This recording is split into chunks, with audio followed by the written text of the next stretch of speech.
Okay, welcome back. Combat Chat coming at you for episode 124. You see the camera there, Trent? What? Where? We're on camera.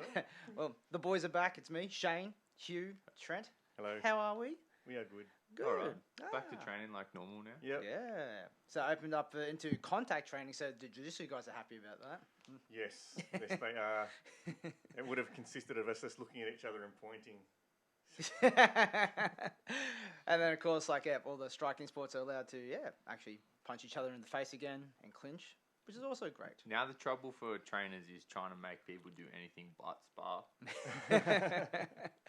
Well, like on the Wednesday night there, it's like, I just have conditioning. And then and then it's like, oh, we do some sparring after conditioning as well. Let's go, I guess. But it's like, that's on you guys, though. But it's like you can't turn up, so, I'm conveniently late for conditioning, but I can still do sparring. Yeah. And I saw people I'd never seen on a Wednesday before. Yeah. Yeah. It's like purple belts in jiu-jitsu and they never do warm-ups. Yeah, that's right. And a couple of people I saw on Wednesday I didn't see on the other day as well, so Thursday and Saturday today. But it's fine. That's so good. To be expected, People actually forget that sparring's hard. Yeah. I mean, the people, now that we're allowed to spar, I start seeing, how long we've been allowed back in the gym for? It's been like 4 weeks now. Now I'm starting to see people actually back in the gym for the first time. Yeah. And they're not fit enough to spar. Yeah. I noticed the numbers in jiu-jitsu. The first night was 16. The following night was 12. Then the next night was 9. And today it was 4. It's just like, No, the rotor's got me. Yeah, that's it. But a few of us have been training anyway. Well, lucky enough to train. But so you said, the gym's been open for close to 4 weeks now. We've been training since then. Still it wasn't a secret either, right? Nah. No. You don't have to wait too. It makes no sense to me that people wait until everyone's sparring to come back and train because. Don't you want to spend a couple... isn't it better that you can't spar... no one trained for a couple of months, really. Can stay fit if you want to, but no one trained properly. Don't you want a couple of weeks before you spar, realistically? Before you come in and spar people that have been in the gym the whole time? Yeah. It's you could see, definitely the ones that might have had, looking back at sparring in rose-tinted glasses before Corona. And I'll just go back to that. And then you just see them 2 rounds and you go, oh, you made a great mistake, didn't you, buddy? Because I have all the regrets. It was fun, though. It's good. Yeah, it's still got some good training. And you had a nice little trip down. One of our guests, we had him before, Karen Walsh's place. Yeah. At Moyu. Yeah, I actually, hadn't been to his gym before. So, that was nice. I always like to see the Canberra friends. And my buddy, David Penenpede, is training there now. So, I got to go a lot. I train with him a lot, but I had to go a lot further to train with him now, but them's the breaks.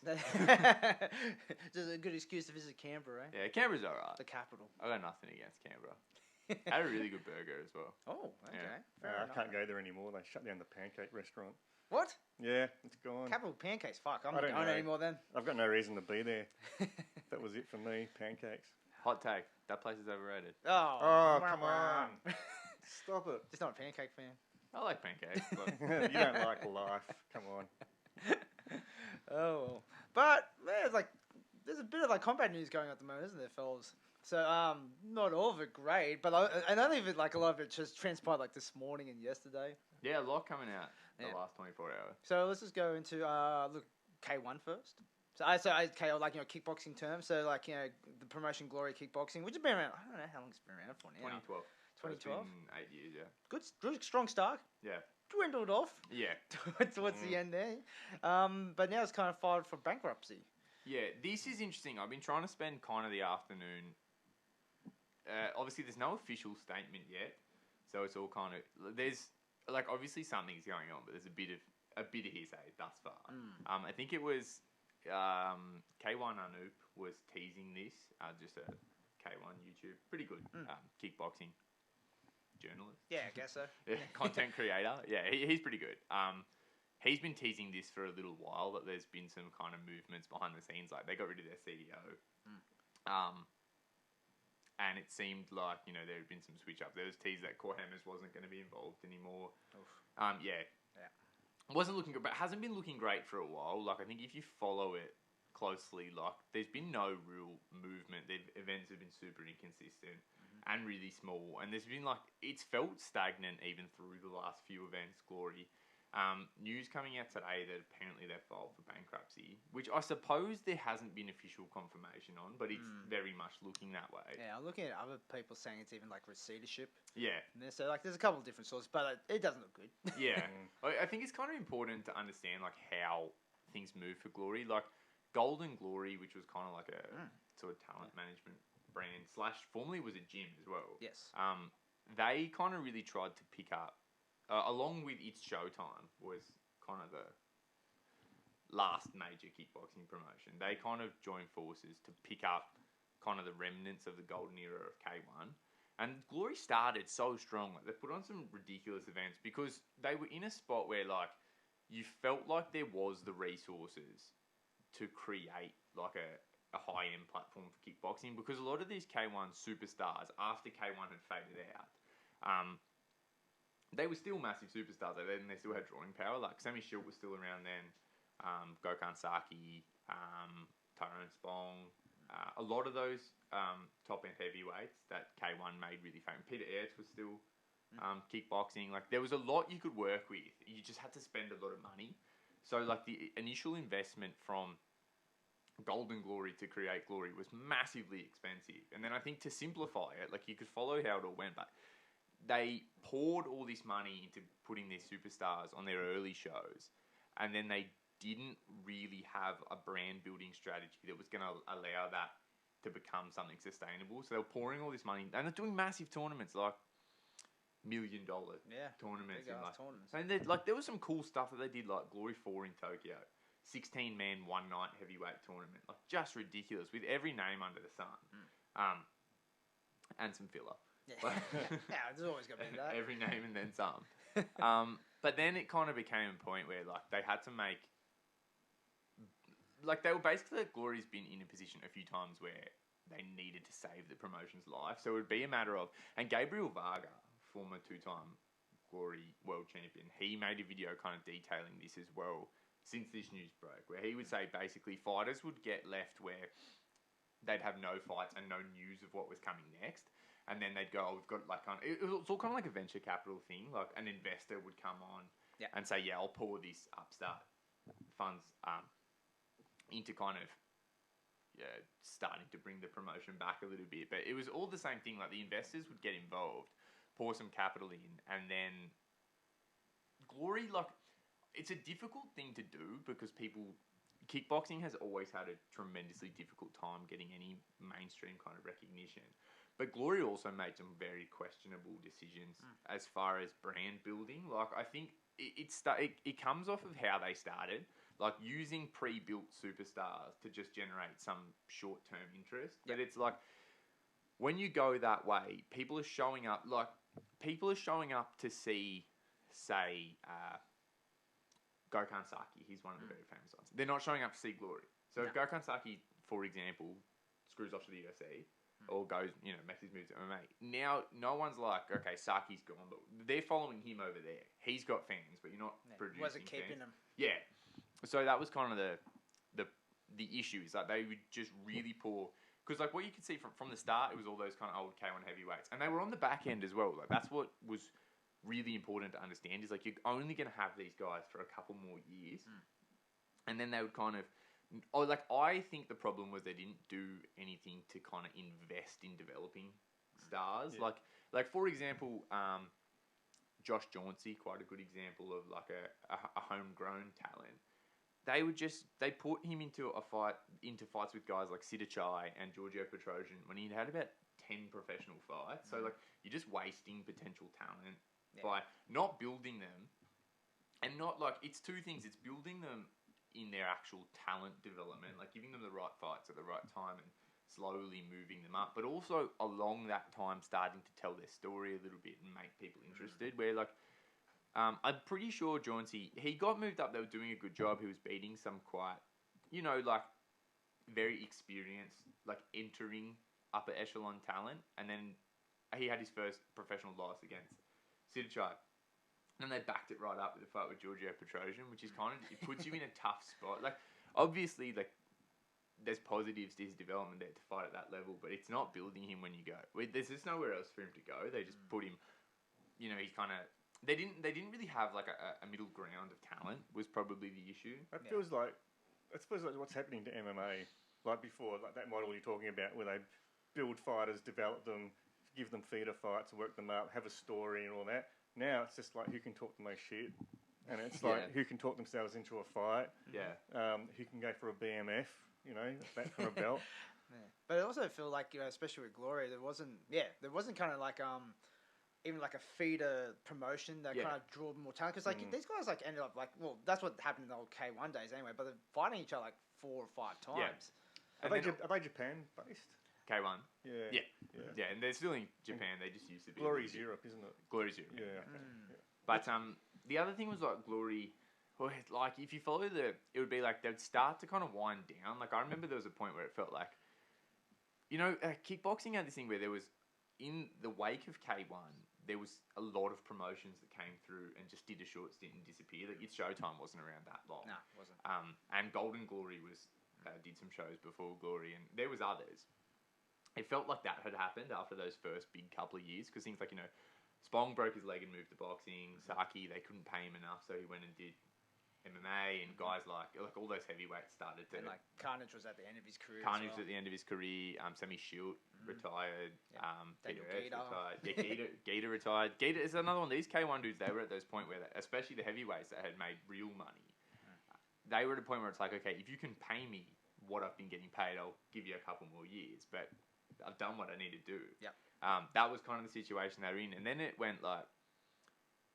It's same thing. Some investment money comes in, and then they did. Remember, what was really supposed to be their springboard into the US was that Glory 17 Last Man Standing tournament. And fair play to them. The thing was dope. Like the whole card was absolutely stacked, and they did this huge one-night middleweight tournament. And like they had a lot going for them here. They had some American talent, but they also had like things like I think Rico fought Gita that night. Did Rico fought Gita? Did he fight maybe Peter Ertz? He fought both of them in Glory. He fought like you know, you had the young Rico Verhoeven fighting like a lot of smart things, like fighting the old kind of legendary name they have. And the tournament was ridiculous. Like that was like Joe Schilling. It was in California, where Schilling's from. Joe Schilling was there. Artem Levin, who eventually won it. Melvin Manhoef, Philippe Berlinden, Alex Pereira. Yeah, like just really, really good. Yeah, it's good. Like you know, good tournament, and like you know, and it did have like a lot of good names, because like Simon Marcus. Simon Marcus, Simon Marcus, massive tournament, and like that's an awesome tournament. It did the job as well. Like the fights were really good. Like that Joe Schilling versus Simon Marcus fight, cracker, amazing fight. That showed you everything that a kickboxing tournament can be, because it was drama. Like Schilling got knocked down early and rallied back. Marcus started to get tired. They went to an extension round. Yep. Marcus was looking stronger, and then Schilling flatlined him. Like that was really, like and the beautiful KO, like that step back, and then like smacked his mouth guard across the ring. Because like everything about that was what was fun about kickboxing in the K1 days.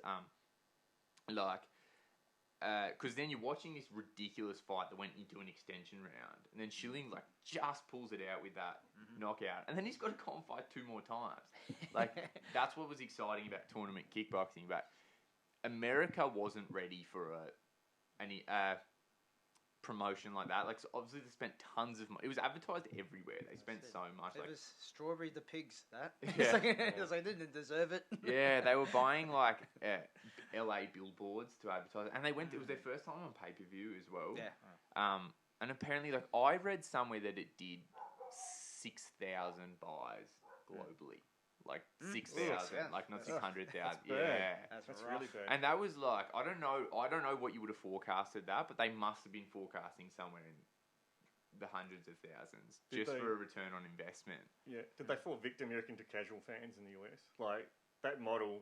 I think they tried to sell to a casual combat sports. Yeah. Like the problem kickboxing's had is they've never been able to generate casual interest. So there's diehards. Like people are all the way through the time I've been following combat sports. There's just a pocket of people that are staying up all night to watch shows in Europe, and they know all these guys. Like no one's a celebrity, but people know who these guys are. But the reality of it is, outside of Europe, people just don't care. Like, if an Sure. MMA fighter hops over and fights kickboxing, some of his fans will watch. But it's the same thing. Like, people need to invest in growing kickboxing, and for whatever reason, you can always convince someone that there's some breakthrough moment for the US in following kickboxing. And that was like, so after they did that Glory Los Angeles, and it looked again like they were completely done. Like, they had just really poured everything into this show. Because they went dead for a while. Yeah.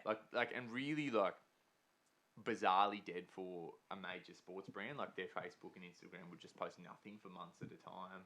And then you'd start to see people coming out with, you know, I don't know when I'm fighting next. I can't hear from Glory. And that's what Gabriel Vargas said as well. Like, they'd get these investments and get told, you know, they'd get told to sit tight, and then an investment would come in and they go, great, we're going to have shows again soon. Get ready. But then, like, it was after Glory 17, I remember, they did kind of a press release about, like, they'd lowered staff head count, and they were doing things like, you know, lowering business expenses. Like, they were flying their execs around economy and stuff like that. Yeah. Like, they were really scaling down. And then you could see from their first show back, like, remember when they came back with Glory 18 in this tiny little arena? Like, there was 1,000 people there, maybe. And it was Robin Bruce Marlin versus David Kiria. Good fight. But yeah, you could see that they had massively scaled down operations after that. And then there was years where they kind of travelled on that trajectory, but still going about it the wrong way, in that they were still trying to get the US interested. And what that meant was, like the US aren't good at kickboxing. Like, I don't know why. Like, if you're going to get them interested, show them elite level European kickboxers and, like, bring the ties that want to kickbox over and stuff like that. And then if you get them interested, you'll start to produce kickboxers. But what it became was very much like just a B level kickboxing show, because they were so obsessed with marketing people from the US that they just get... Yeah, it was just really weird, because, like, you're getting into those matches was like the Army versus the Navy. Yeah. It's like, you know, they'll just get like, this is our best Navy guy, okay? He's a kickboxer, he's a boxer, whatever, doesn't matter. And then it's like, here's the best Army guy, and they just get him in these weird matches, and it's like amateur level jank. Yeah. You're watching. Because I remember that one as well, because it very much just became... And it was a cool enough concept for a local show. And that's what happened to it. It was still had that brand status of people thought of Glory as the top end of kickboxing. Yeah, and this is the first one you see. Yeah, but they became a local show to wherever they were going. Yeah. The whole undercard wasn't contracted fighters. It was just people, fighters from that region, and they were in like a very, like a real military area, and that's why they did that to get... It's just the type of stuff you see at a very much a local show. Like, all of their revenue was just ticket sales there at the time. Front door stuff. Yeah, so beyond that, but then it's just the same thing. Like, they obviously pulled their resources and said, this is going to be... Like, it was like nothing, and then attempts to jumpstart. And then they picked up Badahari for 2 fights. Yeah. I don't think we've seen Glory since Glory Collision 2, or there might have been 1. Oh, I don't think so. Like, after, like, the last the butter one. Because Badahari was the last... If you're unfamiliar with Badahari, he's, like, a real kickboxing superstar. Like, one of the best to ever do it. And he decided to come back to kickboxing, and Glory shelled out to put him on. And, like, Barter is also... He's a guy that can still sell. Like, when you put Barter on, then you start to get that kind of... You raise some eyebrows among mainstream combat fans, because they know him. But they obviously couldn't afford him. Yeah. 2 things went wrong. They didn't market it in a way that would actually generate some interest. They didn't use the attention they got from Barter to push anyone else. And also, best case, like, Glory, outside of spending all this money on Badahari, they developed one star, and that was young Rico Verhoeven, because he was just coming on the scene at the end of K1, and he looks like an action figure. He's an elite athlete, and, like, he moves ridiculously for a heavyweight. Like, he really is, like, a very impressive athlete, and someone that he did develop a bit of notoriety. Best thing that can possibly happen is you put Rico over. You put Rico over against Barter. And then Barter showed up and beat the shit out of Rico. It was so weird. 2 times Barter showed up and beat the shit out of Rico. Just drops him. Yeah, but he's an old Barter. Like, and both times the same thing happened. He just showed up, did whatever he wanted to Rico, and then lost by some funny injury. So you have, like, the worst case scenario. Yeah. Where Barter proved to be technically a superior fighter to Rico, I believe.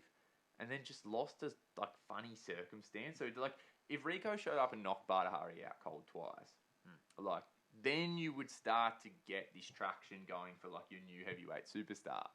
But I think all this showed is Bada, well past it, shows up and proves that, because this has always been the argument, is that the greatest division there ever was in kickboxing was heavyweight, but it was gone, and Rico was just, he was like not at the level of his predecessors, but far, far beyond anyone in the division with him, and that's what it looked like. Because what they called Bigfoot Silver to fight Rico when they're trying to make, they just did some bullshit like to put Rico over.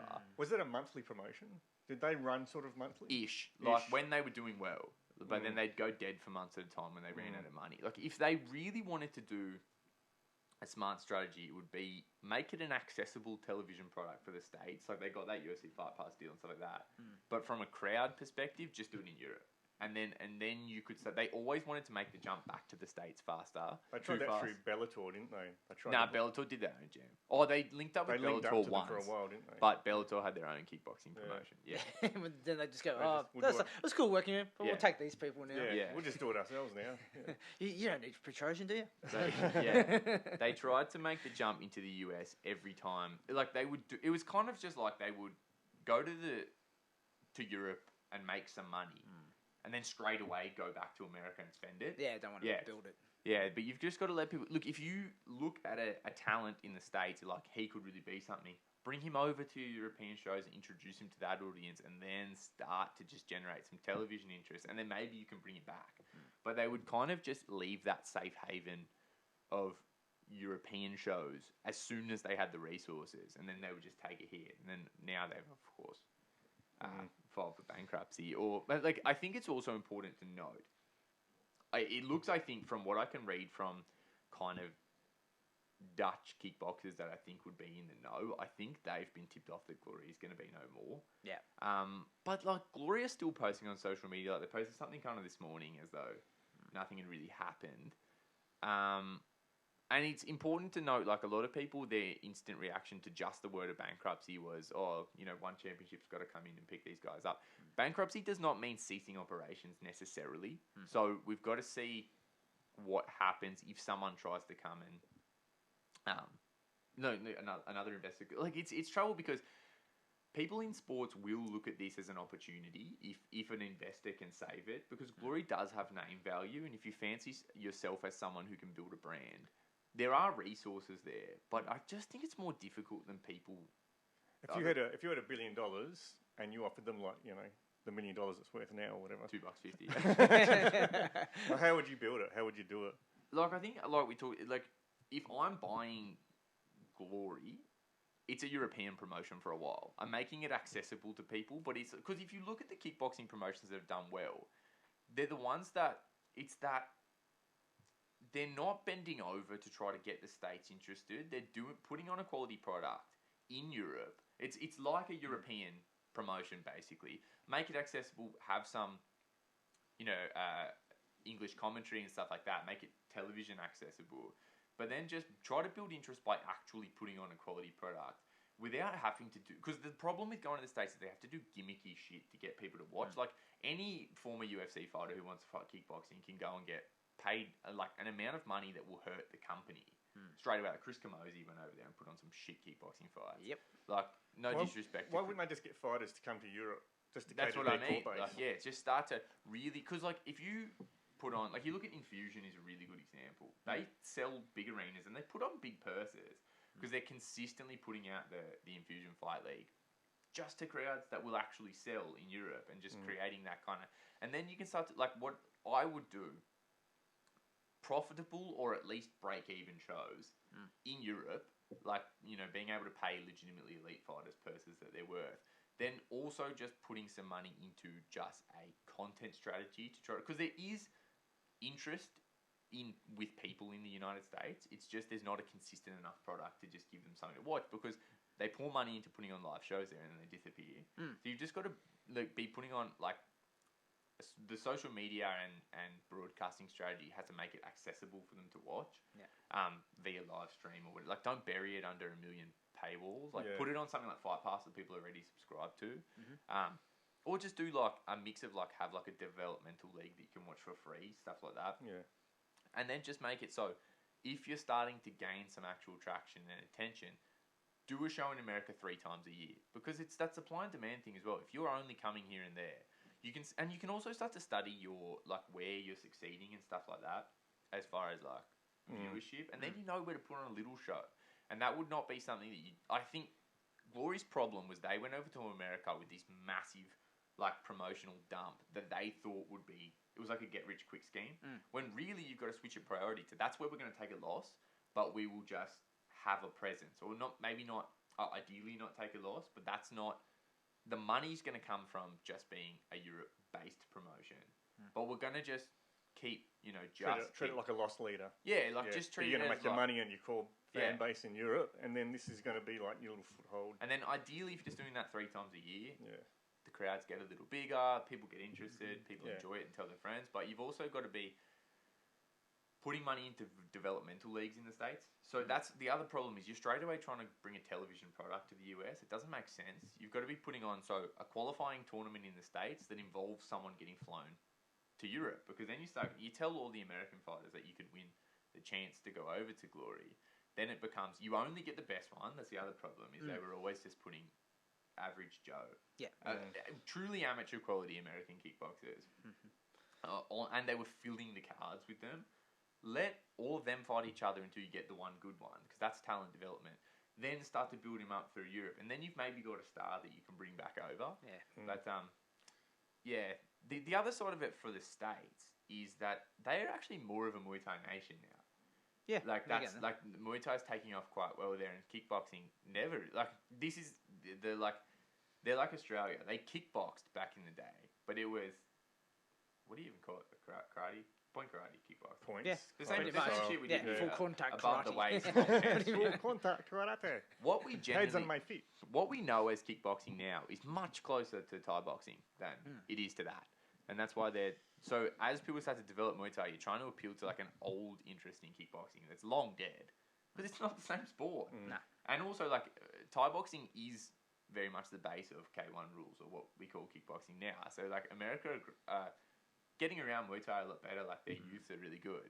But Glory is still kind of the pinnacle promotion over there. But you're also just getting like kind of average, like kickboxing's not good when 2 preferential Muay Thai fighters fight. And that's where you're getting like, they're just these weird mod Thai fights where they're getting pulled apart the whole time, and the scoring's different. So that's, I'm seeing some interesting things like on the topic of like, does it mean they're going away? We don't know for sure, but it does make it look like they could be gone. And then it's like, does one championship come through and pick these guys up? One championship, but they're making a ton of money. Yeah, well, that's the other thing. That's the other thing I was going to mention. You want confusing business models? Yeah, that one's confusing. Well, I've heard someone come through and say like, one should buy Glory now and just use it as kind of like a feeder to see who they want to keep. There's nothing wrong with buying a brand and keeping that brand, even if you own it. It's good to have that perception of competition. Well, I think what you do is maybe do like I think it was actually Francis Waco. I saw him say this on Facebook. Like they should possibly just do it and run it like a side product, like they do the One Hero series. But that's just to Glory have quite a limited roster now, so you've just got to let them kind of. You probably have to siphon it down again. So do some tournaments and stuff under that. Use that Glory banner because like there are people in the States that think of Glory as like the UFC of kickboxing. So just try to be like, all right, this is the one Glory event, and then if you want to watch more kickboxing with these guys, you can watch. Yeah, it might be a good way for like ones always talk. They are kind of, it's good. They kind of stayed in their lane. Go like we're building Asian stars and that.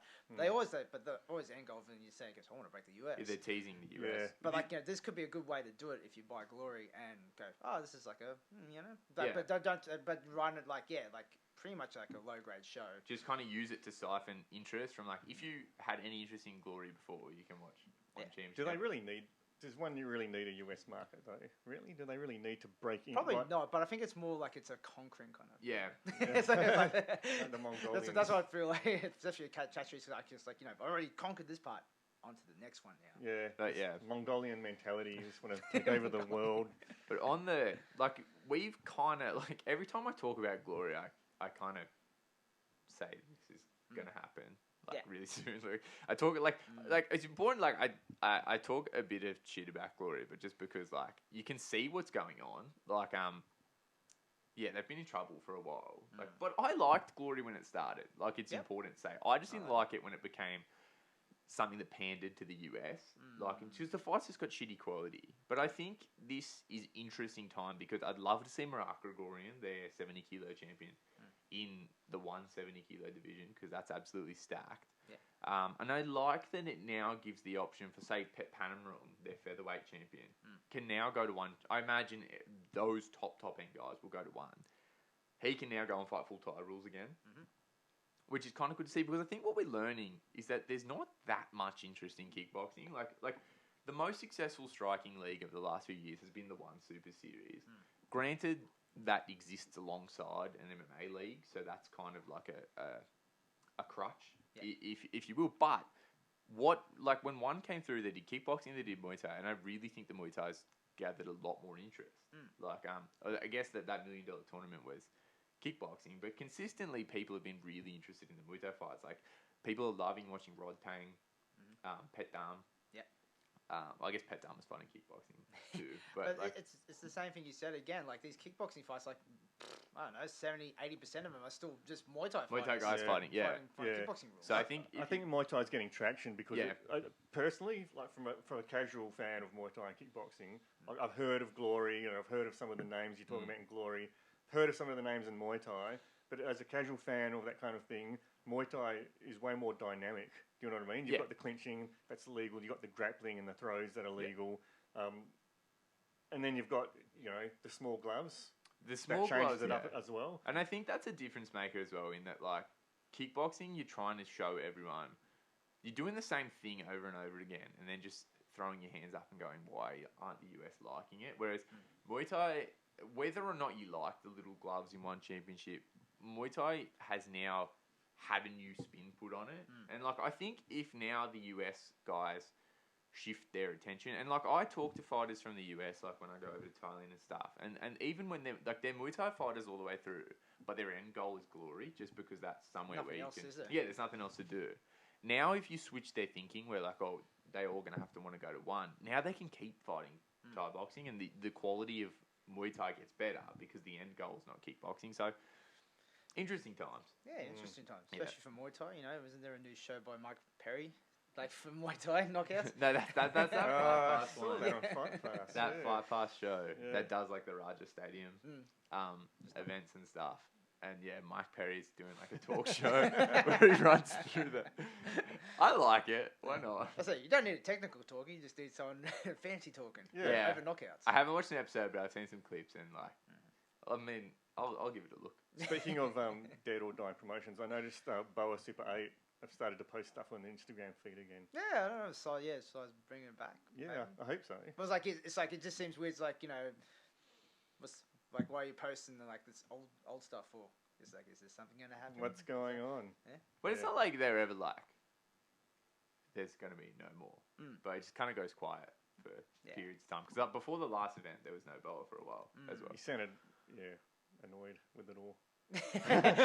Well, it's like, when you get to the end, like what the end match, and then like DJ Jackson just lays on someone for, for like 20 minutes. Nobody wants that. The fans don't want it. The promoter sure doesn't want it. But then again, like you got a lot of Aussie stars. You got Lock and Go. You got like Craig Jones, and like it looks like a lot more Aussie grapplers that are like a lot more seem like dynamic. Oh yeah, the Aussie grappling scene over the past couple of years has pretty much exploded. And it's come out of Melbourne for the most part. Yeah. That absolute MMA in St Kilda and Lachlan Giles, Craig Jones, and I can't remember all the others, but there's heaps of good guys coming out of there. And then you've got like Submission Underground, so that's still been going during the Rona phase, but they're using Charles Shonen's using Craig Jones as like his centerpiece for Submission Underground now. He's done the last 3 events. He's been on the main card, so he took out Edwin Najmi with a rear naked choke in overtime in the last one. The one before that, he tore apart Vinny Margulis's leg. He fractured it. Spinal fractures on his fibula or something. And there was another one, I can't remember. Anyway, but so those events are still going, but it's interesting that they're using Australian grapplers overseas now to push their main cards. You know, and you're going to see it in things like Polaris and everything as well. I reckon they'll just go back to having the star model because, you know, the theory was that Polaris was sort of not running out of money, but they didn't want to spend as much on stars. Whereas Submission Underground, you're going to see guys like Jake Shields. He just fought a guy from Bellator. His name's, I've just forgotten. I think it was Brent. What's his name? Brent something. Bellator. But, you know, they're still having like MMA fighter matchups going against like pure grapplers. It's not always great because sometimes you see the difference. You know, you'll see a real, like Fight to Win Pro, they had Benson Henderson going against, name I just forgot. But, you know, he got triangled real fast. You know what I mean? So you see the difference in the styles and the matchups and, you know, that MMA style of grappling, which is more like pressure and, you know, setting someone up for a ground and pound compared to that technical stuff where you're moving in any position, you know, to get a submission and get your sweeps and, yeah. So, I don't know. It's good to see Jiu-Jitsu is still going with these special promotions, and it's good Fight Pass is pushing it. But I'd like, you know, being a fan of combat sport, I'd like to see things like Muay Thai starting to appear in Fight Pass. Yeah. I think it's a good thing. I like it. So, you know, as much as I love grappling and I always watch the grappling events, I do want to see other martial arts styles as well. Like combat jiu-jitsu. No. I think the thing that we're seeing now as well is like people want to see like a spread of combat sports. Yeah. Like that's kind of like the whole appeal of one is like people like the idea more so. Like it's two things. It's like one championship. Like you can watch an MMA fight and then a Muay Thai fight, and then sometimes they'll just throw in an elite level boxing fight too. Like just different stuff like that. People are more like as MMA has made combat sports more mainstream. People are more open-minded to seeing a bit of everything, and that's kind of like Fight Pass as well. Like you've got all the different combat sports. Because the problem is like for me as like a Muay Thai fan that wants to see Muay Thai get made accessible, you just kind of only get one shot at it. Like you can watch stadium fights on Fight Pass now, which would be massive because you're getting elite fights like Rodtang versus Gaunar. Gaunar beating Rodtang like at the stadiums was on Fight Pass, and that could be big, but like it had the shittest commentary. Like, really, like I don't know. I don't like to say promoting your services. Are you saying? Well, yeah, but like I don't like to say negative things about commentators because it's fucking hard. Yeah. And like I've done a bad job of it I've only done it a couple of times, but I've definitely done a bad job of it. Like I've listened back to my own commentary, but this was woeful, and it's little things like you've got a big fight when you got Gaunar fighting Rodtang, because there's storylines like Rodtang is the current one champion. He was fresh off of a defense against Haggerty. There's a lot of room to promote that, and you'd see nothing. Like you could be forgiven for not knowing that was actually like there was somewhere to watch that live, let alone with English commentary to kind of talk you through it, which is a huge difference maker for elite level Muay Thai. And also it was just bad. Like, and also like guest commentator Mike Swick.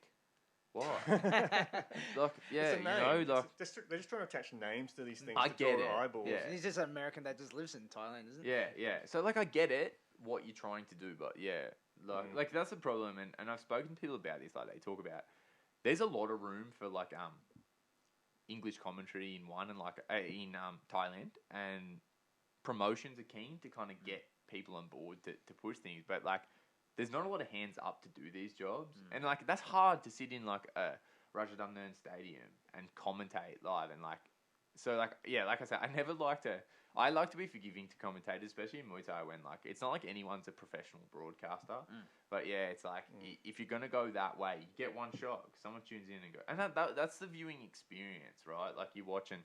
That was an amazing fight and an amazing performance by Gaunar, where he really shut down like one of the real superstars of this era. But like when you just got some dude just yelling for no reason, but also like not talking people. That the problem with Muay Thai is people don't understand what they're saying. I think so. Like you really need to talk people through the ins and outs of what they're watching, because if you're kind of an MMA fan watching Gaunar in a very technical and sort of all these little nuances to his approach to shutting down Rodtang's aggression, and like if you're not getting talked through that right, like you might not see it for yourself. Like you kind of like it, for the casual fan, commentary is a massive kind of influence. It makes a huge difference when I'm watching a Muay Thai fight. Yeah. That's the problem, though. You're not going to get many professional fighters who are good enough to commentate. Exactly. Especially in a specific combat art like Muay Thai. So, and like you got your John Wayne Pars, who are obviously knowledgeable and quite eloquent when they're speaking, but can they afford to pay someone like him? Yeah, and it's also like in Thailand you need someone that lives there, right? Like so, and that really brings your pull down because that's like in Muay Thai, we just talk about kind of the state of things post-corona. It's like that's kind of the next move is people are talking. A lot of the stadiums, like there's that new World Siam Stadium. Apparently, their big events are going to be broadcast with English commentary and.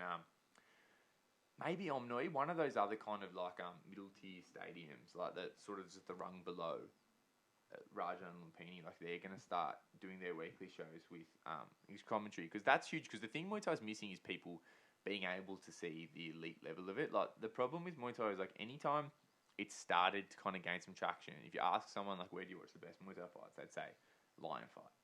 Like which is like they had some good fights for sure, but it wasn't the. Is still around? Oh, they go overseas and partner with other shows. Ireland Fight. Yeah, they do. Ireland. But it's actually not them putting on the show. Like they do like Lion Fight / Muay Thai Grand Prix or Lion Fight / Capital One. So it's actually the other side putting the show on. Where are they based out of? Las Vegas. They're Vegas. Yeah, I think so. Yeah. Okay. Yeah. Oh, they still do some shows in America. Remember Ramesh went over and fought Oh yeah, actually, did. and won the title there. Yeah. And Carnage commentates. Carnage lives in America. Yeah, But it's fun. yeah, they don't do many shows, and when they go overseas, it's not them. It's they're just kind of they're just hatching their name. The banners on there. Yeah. Yeah. Yeah, Okay. there's no real other than one. There's no real big international flagship Muay Thai show. So if you want to get people interested, like show them something in one, and then go. And if you want to watch where these elite Thai, like you watch Rod Tang in one, like no one doesn't like watching him fight. Right?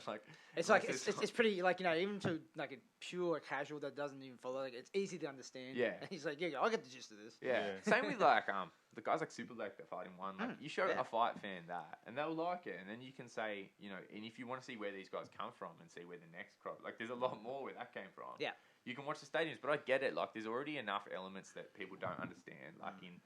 The pinware, the music, the wackaroos, like that. So it's you need a commentator that can walk you through what's going on in that sense, like in just a purely cultural sense, but also like in what's going on in the ring. Because it's exactly like if I watch a jiu-jitsu match, I don't know what the fuck's going on, and because I don't understand jiu-jitsu. So if I'm watching it, how much I enjoy it's going to be like the commentator could tell me he's in control of his position. I'll just believe him. Yeah. He's supposed to know what he's talking about. Yeah. It's the same with Muay Thai when you watch it, like how it's scored and stuff like that. You need someone explaining what's going on, and then you can start to look and you start to see for yourself, like, oh, that's a beautiful exchange, like that, how he's using it, especially when it comes to clinching and stuff. But just Muay Thai is quite unique in how it's scored. It's not you can't just watch it through the lens of like an MMA fan's eyes because the scoring's really different and how you control the ring and stuff. So I'll see someone on the back foot in a Muay Thai fight. That's probably and the biggest one. Oh, that guy's losing for sure. And then I'll be raising his hand. Yeah. And I'm like, oh, what happened? Yeah, there's Do you a know what I mean? lot to learn, and you need you can't have a commentator in Muay Thai that's just trying to stir up drama. That's the problem I had with those absolute Muay Thai commentators. Like they're looking for a reason to do the Joe Rogan thing, like Yeah. when really you might have to just be looking, going, okay, watch how fighter A is doing this, and look for how he's using this to score the points, and then you can start to Muay Thai as the fights progress. It's like what makes Muay Thai what it is. It's the story playing out. It's the different elements, and like a lot of you have to start to understand that to really enjoy Muay Thai because you can't. A lot of the time, you can't just take it if you're just a general kind of combat sports fan, or you don't train and stuff like that. You can't just take it at face value. You need to see it's very detailed. Yeah. So and that's why kind of Muay Thai has only really been watched by people. Not even just people who train Muay Thai, but people who obsessively train Muay Thai. I think people who watch the fights are really other fighters. Yeah. It's goes into almost the dynamics of commentary as well. How much does everyone need to be a hype man that's sitting at the desk? But that's the other thing. That's a problem. Even when we've been on commentary,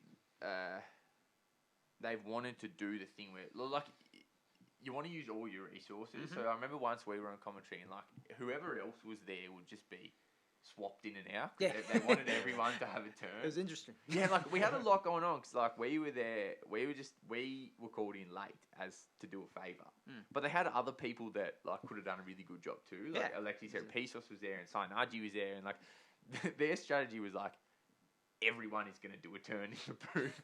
It was just like, I was like, I just already bought a ticket to this thing, so I don't care. You don't have to have me. Like it was just about like. No one was wrong for the role as commentator. Everyone was qualified to commentate. It's just who do you want? Yeah. And use them. Right? Because like, and then they'd swap this person in for this person. And then like everyone's kind of dynamic is different. Like you got Alexi's a fighter, a current fighter. I'm a current fighter. Yourself as a trainer, and then like Si's like everyone Si's like a promoter and a trainer as well. So like everyone understands and will see things differently, and like. Some people are going to be like the sort of promotional side, and some people are going to give you the detail. But if no one knows their job, everyone's just kind of like shouting. I think it's okay to have a couple of core commentators and then just rotate a colour commentator through. Yeah, you need and you need someone who's kind of. That's the other thing when we've been on commentary is like neither of us actually know how to commentate. Like we know how to say what's going on, but how do you learn to do it? I mean, is there a school? I think that it's like online course. You need someone who just knows how to tell you when to talk. Like, so just have someone, especially when, like you'll get given a piece of paper, like, thank our sponsors here and there. And I go, yeah, I understand that's part of the job too, but I'm not going to remember to do that. Because, like, if you ask me to commentate, and people understand this, you're just asking me to say what I'd be saying when I'm at the fight anyway, just with a headset on. Yeah. And that's what people want when I'm commentating. They just want me to, like, talk some shit. But that's also, I think that was, like, one of the other problems at that show as well. From there, which all of it was fine. It's just, like, because we're just giving mics. Here you go. And but there was no headset, so like we literally, because it's so loud, like we literally couldn't hear each other. But that's bad. You need those cans on your head to hear each other and yourself talk. You should be able to hear your own words. Like especially because we had handheld mics too, without like we didn't have mics like this. We didn't have the couldn't tell our own sound or anything. Yeah, so we just started. We didn't know when we didn't like. We commentated twice, and one time we could see ourselves on the broadcast screen, like where we're at, and also like we had the broadcast guys queuing us in and out, which is really helpful. Like we got like everyone was so busy, and the commentators that were supposed to do it couldn't come. So we just got sat there with mics, and we were like, a fight started, and we were like, are we on now? No one could tell us like where the stream started. Did it start with the first fight? Like this kind of amateur fight? I guess we can start talking. Yeah.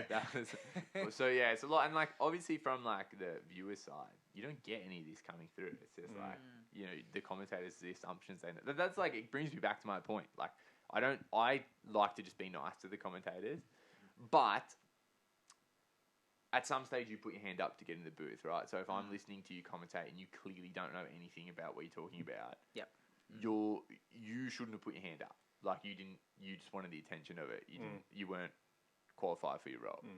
Something that's been annoying me with commentary in UFC lately is guys like Michael Bisping, who are clearly knowledgeable. Okay, he's held the belt and everything, and then he'll just say shit to be contrary, and he doesn't even mean what he's saying. And like casual people are going to hear that and go, "Well, Michael Bisping said that," and he's I'm like, I get it, Michael Bisping. You know, you're being funny and everything, and you're being colourful. I think people are going to listen to that. Yeah, the problem with the UFC's model of like someone in the booth is always the it's not even like the color commentator, like the fighter commentator. He's like MMA so personal brand centric that people want to like. Bisping is playing the character of Bisping when he's on commentary, and like when you're watching a fight, that's annoying because it's not about you, but he's always trying to like he's got his little trademarks and like that he's trying to, especially when he's got a podcast and stuff, he needs to promote Bisping. It detracts from the actual fight. I think anyway. But it's just it's very WWE-esque as well. There's always like, it's like, I'm just going to go, I don't agree with that. That's wrong. Yeah, that's right. And I'm just like, it's kind of, I keep thinking back like to 10 years ago, like when I started following it really hard again, like I sort of casually did it in the 90s, bootleg videotapes my mate had. And then like, I'm like, oh yeah, that's kind of a show. But then like when they got serious in the noughties, and then that's telling the noughties, I started to go and watch all the back catalogue, and they were trying to educate fans. I think that's when I enjoyed it the most. Yeah. Because they were just like, even beyond educating new fans, they were talking about the technical nuances of fighting. Yeah. You know, That's something they always did well as well. Like, I remember, like, early UFCs that I used to watch, you'd get, like, they would... It was still in that time when they were moving into being more mainstream. You'd be watching a fight, and then they'd cut to, like, sort of a little, like, jiu-jitsu instructional, like, here's how a triangle choke works. And that's very important. Like, and fair play to the commentators at that Absolute Muay Thai. They're starting to do a bit of that. Like, here's how you understand how points are scored in the clinch and stuff. Like, that's how you grow a sport, is you educate people. Because I think sometimes we promote sports on the basis of, like, something really cool happens, and I expect just everyone to get that. But you got to, like, if you want your promotional work to succeed, you have to, like, look at it through the eyes of someone who's never seen it before. Because, like, I can look at a Muay Thai fight with my friend who's never seen Muay Thai, and I go, that was amazing. And they'll go, why was it amazing? Like, I don't get it. I'm not that impressed by that. Because, like, they don't... Like, it's an important thing. Like, if you don't train, you don't understand how difficult something can be to pull off, especially... And when you don't know the standard of two fighters, that storyline helps you understand, like, if this person just, you know, does this beautiful sweep on the other one and puts him on his ass, like, it's nothing. That's like, wow, he really just... But, like, you know, he really just did that effortlessly. But for someone who's never seen Muay Thai before, it's like, why is that impressive? Like, who are these people? But people have to recognise, like, commentators got to be a bit honest too. Yeah. They've got to educate fans on the difference between a shit fight and a really good fight. Yeah. You know? Like, there's plenty of jiu-jitsu fights, especially in the gi, that I've watched at a top level, that were just really boring. Yeah. And I'm like, I love jiu-jitsu, and I'll be watching fight and going, wow, I'm trying to stay awake during this fight. And that's like, if people think that's the norm, they're not going to watch it. Yeah, that's really important as well. If a fight's boring, you should probably consider maybe someone seeing it for the first time, and you should say, this one's boring. Yeah. Stick around, and the next one will be really good. Like, they all can't be crackers. Yeah, exactly. But that's, I think, the problem, like, to kind of frame it in the conversation of, like, using it to grow Muay Thai. It's like, one of the hard things is, like, in a small sport like Muay Thai, sometimes we get a bigger show that has commentary and stuff, but it's very community based. So a lot of the time when I'm commentating, like, I'm friendly with one or both of the people in the ring. That's one of the problems that will kind of not hold Muay Thai back, but that makes it difficult to commentate. Because if you've got to call a spade, and they're like they come with like, hey man, that's the problem. It's like, I have to watch these fights and go, oh, he's gonna watch that and he's really gonna know. That's just me giving my thoughts, and like I can think of a couple of times when I was on commentary and I was like, fuck, I just gotta say it. You know, it doesn't look good. Yeah, because like it's not like I was saying anything like this fight sucks or anything like that. But there was a couple of not times, disparaging, but but there was times when I was like, oh, if I was, you know, if I'm thinking of this as like, he's gonna hear this, I don't want to say it, but like I've just got to say what I'm looking at. Like it's more like instinctively, if you're a bit friendly with someone, you want to say it in a way that defends them. Like, you want to come to their defense. But if you're commentating the fight, you've just got to say what's going on. Honestly, And I think for the most part, people understand. Like, when I've had commentary on my fights, like, I don't care what people say. Like, I'm not going to watch that back. Like, and be like, oh, asshole, why'd you say that about me? And I think if you look at like the US in general, if you look at like they're just professional sports, like it's good now that UFC is part of ESPN, because I think it's starting to change a bit. And it's like it's more professional, and they're doing a lot more like, you know, like go to the analyst desk and what did you see in that fight, and they're just basically just saying it how it is. Like, you know, they did this and did that, and like same thing, you watch, you know, basketball or like the gridiron and that one, and they always shoot it back, and it's really go, this is what happened, you know, this is why it happened, this is where you know this is where they went wrong as well. So like, you know, and that's what it needs to educate people as well, and get different takes as well. That's how you allow people to kind of form their own takes, is give different people's opinions on because that's one of the things about combat sports as well, is that like it's not cut and dry. Like if you're looking at a sequence, like this is my opinion of it and what could have been done. It's not like this is why you got that wrong and this is what you needed to do. Like this is what happened and you could have done this or this. Like that's how you get people interested in combat sports. Is there's not a right or a wrong. Like sometimes there's you know, nothing is really, like, tactically speaking, is necessarily wrong. There are very low percentage moves, but they're not impossible, you know, like, but that's how you kind of let people come up with it. You expose people to a lot of different sides, and then people can start start to see it like that, like analyze it in that way.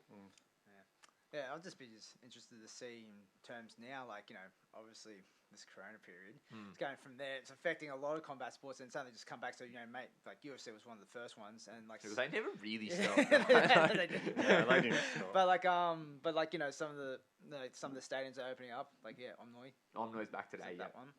But interesting developments as well. Like with all those promoters that left Rajadam. Yeah.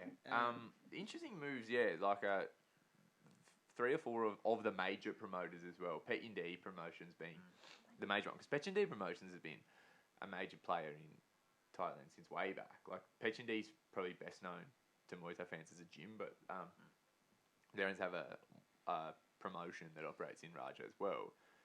Apparently, the issue here was they were offering basically as a promoter. Like this is the difference between the UFC as a promoter. They go to they're in charge of the venue and where every show is somewhere different, right? But promoters there in Thailand have a base stadium. Like Rajadamnern doesn't move. You as a promoter have your night there, so you basically pay a rent on your show. Apparently, they were offering no rent relief to account for the fact that there was no crowds, which is like you've got to pay the same, but you'll make no money on gate. Yeah. Which doesn't make any sense. Like there are TV deals and stuff that exist, but especially in the major stadiums like Raja, the gate's the money. And they said, right, like the thing, it's interesting, like, because I've been trying to talk to whoever I can that speak Thai and are a little bit closer to the news there. And they said basically, like, Rajadamnern, they have this thing where, like, we're the major stadium in Thailand, like, it's kind of they think that they're kind of unfuckwithable in that sense. Like, people will just bend over backwards to be there. The gym is, like, really, like, the older penny's gone. Like, you got Newland penny, but it's not the same. Yeah. And there's, like, we're the top. Raja's the top, yeah. It's been the top for a few years. But, like, I think what you're seeing on the sides of promoters is, like, it's a new day. Especially, like, P&D is sending a lot of fighters to one. Like, they're not possibly not even... Like, obviously, they'll go where the money is. And they're just going to say, you know what, like, if you're not going to give us fair... If you're not going to give us fair treatment, we will take our shows elsewhere. And that is actually a big development for Muay Thai, because there has been a very strong connection to like what is traditional and what is kind of the way, and that's where these and it's a beautiful thing. I wouldn't like to see Raja sort of not be the major spot for Muay Thai anymore. But yeah, these promotions are kind of saying no, we'll go where it makes sense for us. But it's another interesting development in that. There's the new stadium that we touched on earlier, World Siam Stadium, has not been able to open because of Corona, but it's ready to go. And they're investing, like, I mean, one of their first shows is going to be Borkow versus Andre Dida. And, Borkow's a little bit past it now, of course, but he's still very expensive, so that's an investment. Yeah. But apparently the move on Petchyindee Promotion side was they were just going to shift to this new World Siam Stadium, which is big because they become one of the homes of one of the major promotions, but they also announced last week that they're not going to be there either. So they couldn't come to terms for whatever reason. Okay. So whether that leads them back to Rajadamnern when crowds can come back, or I don't know. I think, you know what? Build our own stadium. Actually, yeah, maybe. Yeah. Do with the UFC and build Jane's Stadium in Vegas or something. Or like in Abu Dhabi. Abu Dhabi. Your own island in Abu Dhabi. Not an island, but... So what's going to happen now that it was Gilbert Burns? Yeah, we'll shift over to the Corona news. Corona news. Now that he's been running, I'm going to make the shift, because they're talking about Fight Island, Corona Island. Let me check on my so he's Gilbert Burns tested only a few hours ago actually. Yeah, today. Tested positive for Corona, which killed the main card, the main event. So does that mean that Volkanovski is that's going to get pushed up? Have they said? They haven't said. I'm not sure if they will do a replacement. This is a funny one to look at, because I think this card was designed for contingency. Because why else do you put on three total? Like on the UFC side, I guarantee they sat around and Dana said, or whoever actually makes the decisions, said put 3 title fights on in case someone gets coronavirus. Yeah. Like that this is 100% the rationale. Like they needed enough fights because they needed enough fights where 2 could fall out and you could still have an actual pay-per-view card. And so I actually think there's a good chance they won't replace Gilbert Burns against Kamaru, Because there's a good chance Kamaru wouldn't take a replacement fight, and you wouldn't blame him Yeah, either. just that stage of the career just goes, I don't need Yeah. like, just kind of bow down to anything. Yeah. You know? And but Colby and Jorge Okay. Masvidal have both said, When's it? Is it next week? 2 weeks. I 2 think weeks. 2 weeks. Oh, so they have time to get a late So yeah, replacement. this is the Fight Island show as well. Yeah. Yeah, I was going to 251. look it up. Yeah. But like it says that he's like Burns, also his brother Herbert Burns and Coach Greg Jones tested positive, but also like Alung Sung also tested positive. He trains with Burns a lot, and it's also like he's a one championship fighter, also tested positive. Yeah, boy. Yeah, well, so, But that's like when these happened, it was like when Jacare tested positive. Like this is why there aren't other sports on. Like Yeah. it's starting to get through. Brendan Schaub has it too. yeah, I saw that. And Brian Callen, I think. Oh, they both got it. I think so. Well, I mean, it would make sense, right? You know, Brendan gave it to him. Had to be. Had to be. Well, like, I remember, I think Calm said, he goes, yeah, we went, like, we did a show in Texas, and we weren't doing any social distancing, and we used the same mic. And Yeah, everything. they both made a point of saying that they were kind of just not making any effort with it. And yeah, then Brendan got it. So. Yeah, America is a crazy place at the moment. It's very Oh, they crazy. broke their own record today. It had 55,000 Yeah, new infected they're today. still going, yeah. Yeah, Yeah. strong. Reaching for the stars. Oh, well. Have to be the best at everything. Yeah. But, like, yeah, it's this week, because you lose that, and then what we saw before was, like, so Volkanovski and Holloway's going to be pushed up, and then Holloway goes, yeah, I've done all my training via Zoom. No training partners, just his coaches instructing him. Do you believe on that? Zoom. I don't know. See, I don't want we to. had this argument before. It could be that thing we were talking about before about cornering, having your girlfriend cornering. You know what I'm talking about. And like, it's part of the story. She was holding pads for him, and she's cornering for him, and like, but but she's not training him. Yeah, okay, I felt like the Mike Perry thing. He was obviously playing to like the jokes, Yes. because this goes back to his ex-girlfriend that used to corner him. People would joke that his girlfriend was his head coach because she was in the corner, and like he was just being funny and like playing to it, like, and they were really obviously joking on the pads, like she's holding him like. And if you're looking at the Vegas odds going against him, someone's going to make some money out of that. But, Someone's going to do that. Holloway seems like a little bit more like it could be a play. I think so. Yeah. Like, he's like, oh, I'm playing like Call of Duty Warfare or Warzone or whatever it is. And But also everything about like he's seen his hair as well. Like He's got the Rona hair, He's yeah. doing that shtick of like I haven't left the house. just do it with my hair a little bit. It's like just messing I up. don't know. I wasn't not totally convinced. He's telling the truth. Yeah. I don't know. It's like, over there in America, like, when all these, like, we're doing fight shows, it's like, oh, yeah, cool, I'm good to go. It's like, because none of them stopped training. Yeah. They're all just, like, still stuck with each other and still Yeah. trained. Yeah. Anyone who's listening, that was on the Ariel Helwani MMA Hour. He interviewed Max Holloway about his Rona training Yeah. via Zoom. Via Zoom. Mm. Which is like, it's like, I just hope it's a joke. Because if he legit just comes there like Zoom, I go, oh my God, no. But that was like the funny thing is like I wasn't sure like when the UFC were going like we're gonna just push forward and do this. I was like, what is this gonna look like? Because obviously a lot of people's gyms are gonna be shut, and that's what people were like going at Stipe Miocic. Like, why won't you just fight Cormier? And he's going, what are you talking about? Like, my gym is shut. Like, I can't see my trainers. But then like everyone seemed to kind of pull it together, and we probably won't like recap this because like it was a whole week ago. But like on that show last week, Jean Vellante looked fat as shit. Like, Yeah. Didn't he go from six pack to jelly belly? yeah, like he went up to heavyweight and just had it was almost like he was doing it kind of deliberately. Like he had like a. It's not like he like real I gut. went out like I just like didn't go to the heavyweight and just bulk up. It's like he was hanging Yeah, over yeah, his like he was pants. really like He almost won it until he like he yeah, gassed himself yeah, out. so, obviously there are some dudes that I'm not calling that submission. obviously there are some dudes that like haven't been able to train properly and are out of shape, but Oh yeah. need to fight, right? But I think for the most part, if you're looking at the UFC pushing forward, people have looked pretty good. Like the first one, probably the hardest conditions to be in were like the first one, Gaethje Jim Ferguson, because like. Yeah. That was when we were really, really. I guess the state still is, but like really in the thick of like things being locked down, like no gyms were open and stuff like that. But they both figured it out, right? It was a cracker fight. Great fight, yeah. Yeah.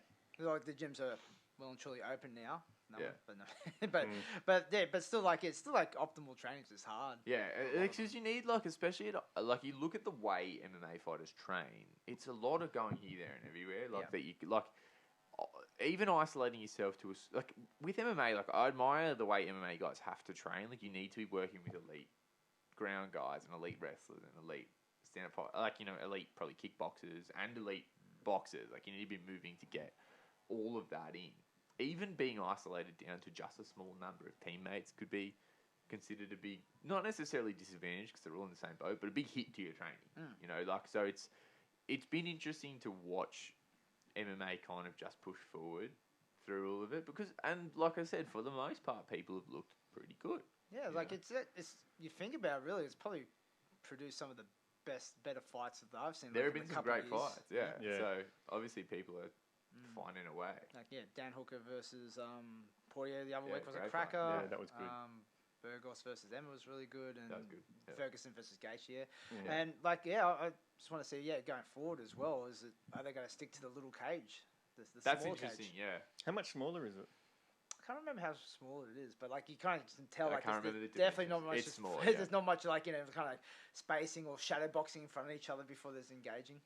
But one thing that I actually, we've talked about this before, I'm sure, is that like I actually think if you're doing it logically, you would organise the cards so 85 and above were all on the same cards and had a big cage, and sort of 70 and below had the little cage. Yeah, because I actually think that, like, I think the cage makes for it makes for more violent fights. Like, it depends what you're into. Yep. And like one of the things I've never liked about one of the things that makes MMA less enjoyable than Muay Thai to me is just the way the surface area affects the footwork, like that, and it makes them a lot further away from each other all the time, which, like, to me, just the way that changes the dynamic of striking exchanges, I've never enjoyed.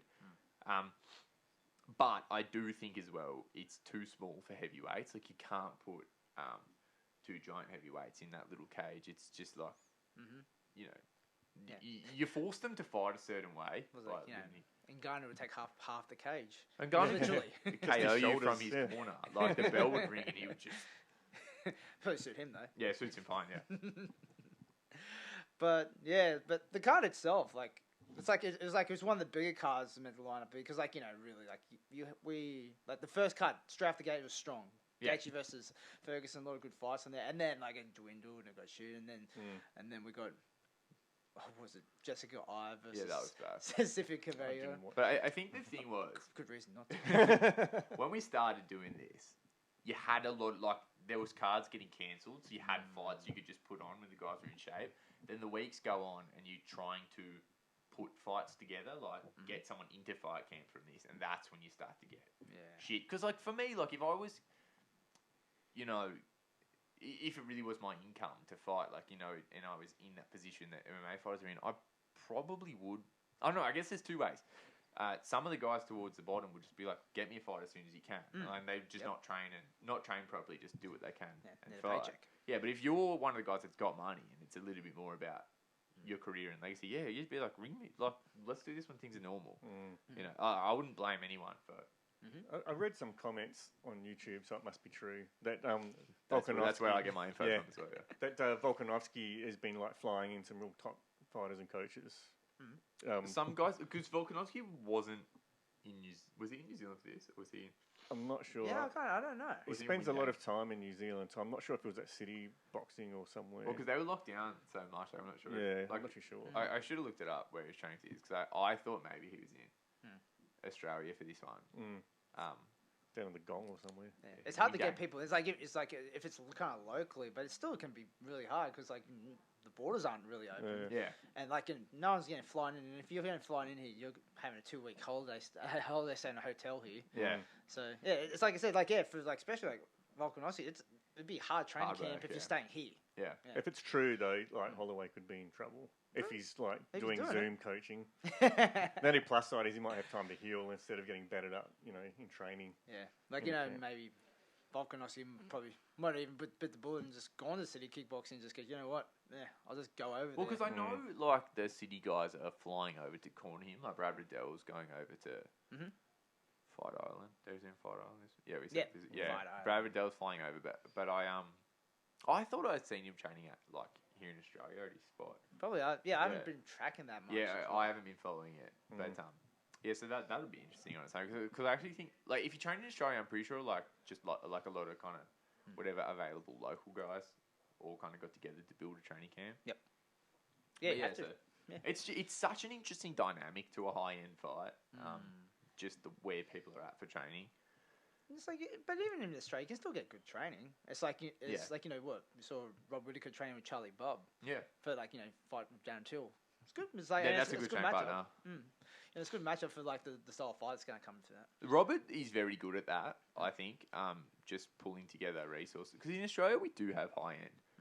We have higher end combat sports than I think is represented by MMA. Like we have, obviously we have high end MMA, but if you look at it kind of deep, we have really good Muay Thai guys, like world standard Muay Thai guys and world standard grappler guys. So if you're in Australia going, we don't have high end fighters. You've got and we have high end boxers too. Yeah. Like if you really want to put it together like that, You got the pieces. yeah, you get it. Yeah. So if you kind of using the resources you've got there, and Rob seems to be really good at that. Like trains with Charlie, Yeah, just pulls it together. train with David as well. Feels like it seems like he's actually doing the research. Yeah, and also doing the hard work. Like that's you can't do that if you've got too much ego because you've got to find these guys that by MMA standards aren't they're not superstars, but like they're going to give you some hard work. Oh, like, yeah. I think he pulls it together with his MMA coaches. Like he's got Alex that's it, Bartesh in his corner and everything. So and he's knowledgeable, so he'd know how to bring it all together for him. And I can tell you, sparring Charlie's not fucking easy. Yeah. If you're one of these, and it's the same thing as going in. Like he would do jiu-jitsu comps at Sutherland Basketball Stadium. Yeah. Like you're taking a risk that a lot of MMA fighters wouldn't take because he's not a grappler per se, right? So you might go and just get tapped there. Like you're taking that risk. But I remember be on video. Yeah, training exactly right. with Robert in the old days and everything. And like when he was a purple belt and everything, and he was good, but like he wasn't a challenge for me. But like now, and as he progressed, progression was phenomenal. Well, I'm not rolling with him. Yeah, because I thought it was cool to see Robert after he won the Ultimate Fighter. He initially made the move to TriStar to do that thing, and then he kind of said, "Nah, let's just put it together at home." Yeah. I came back and he was all over. That's what you guys are saying. He's got the resources here. Yeah, like he's just the super camp doesn't exist here. It's not like you can go into one place and it's all there. But if you're willing to kind of build a network, which I think is cool. Yeah, definitely. All right, cool. Anything else? I don't know. I can't remember. I could just shoot the shit forever if you Yeah, want. I know. Javier Lovato Jr. won his Fight to Win Pro match it's a week or two ago. So like that's a big deal for him because he had to relinquish his was it welterweight belt in Bellator? I think it was once. Yeah. I think it was 85.